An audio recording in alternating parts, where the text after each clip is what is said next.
who are you going to call? Not the Ghostbuster. It is the government we're going to call. The government can step in and correct for market failure. How? Well, put a tax on gas. Polluting the air is not desirable. If something that is not desirable, how can we stop it? Punish people. We punish people for driving by imposing a tax, like forcing them to pay a penalty. So now if you go to the gas station, every liter you put into your gas tank, there's a 10-cent tax going to the federal government. So this is the idea. You make the gasoline more expensive, then people drive less. When people drive less, the pollution problem solved.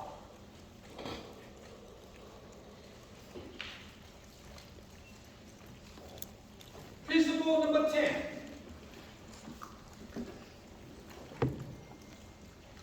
So when we look at principle number 5 all the way to number 9, it tells us the interaction.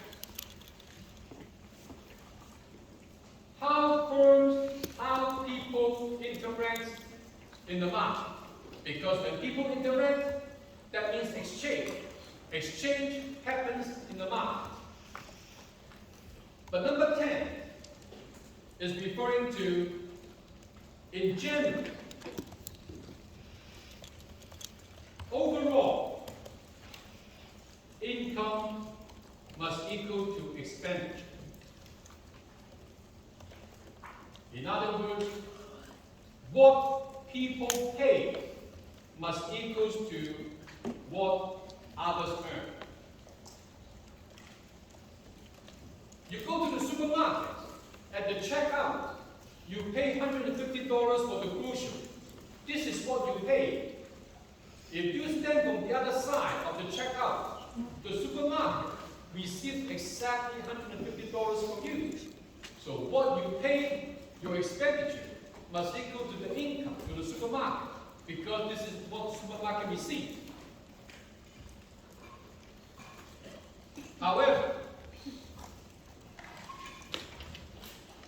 number 11, what people spend, i.e., what they want to buy, may not equal what firms can produce.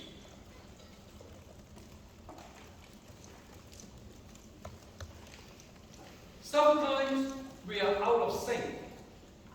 That is, for example, we have a lot of people who want to buy electric vehicles because of the very expensive gas price. But if you walk into a dealership, you say, I want this model. Most of the time, you have to wait. Well, I know Tesla, they will still have inventory. But most of the time, other brands, you have to wait. Why? Because they don't have enough capacity to produce enough electric vehicles for people to buy. So what we plan to buy may not always equal to what firms can produce. So there may be a gap.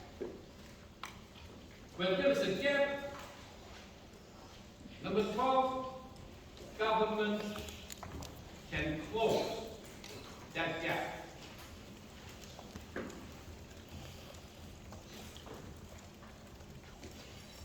How?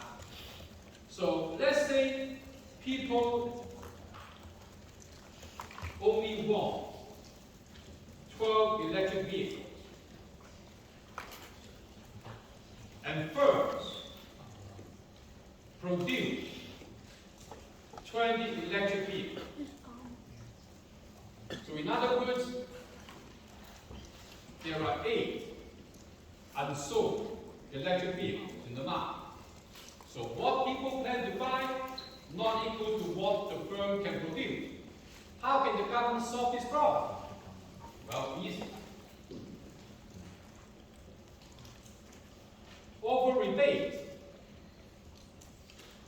So if you buy electric vehicles, the government help you pay part of the price, or reduce your tax. Like in the state, in the US, if you buy an electric vehicle, you can deduct $7,500 from your tax payment. Or even better, lower the interest rate so that it will be easy for people to borrow money to pay for the car lease or the car loan to buy an electric vehicle. So this is how the government can close the gap between what firms want to produce and what people want to buy. So that, in other words, we can always get back to equilibrium. What people want to buy, what firms want to produce. The market will always tend to reach equilibrium. But if you look at the last three, 10 to 12, these principles are macro ideas. So why are we talking about macro ideas in a micro course? But because there are only three principles, we don't want to talk about macro in general, just for these three principles. That's why we want to get it done and over with at the beginning.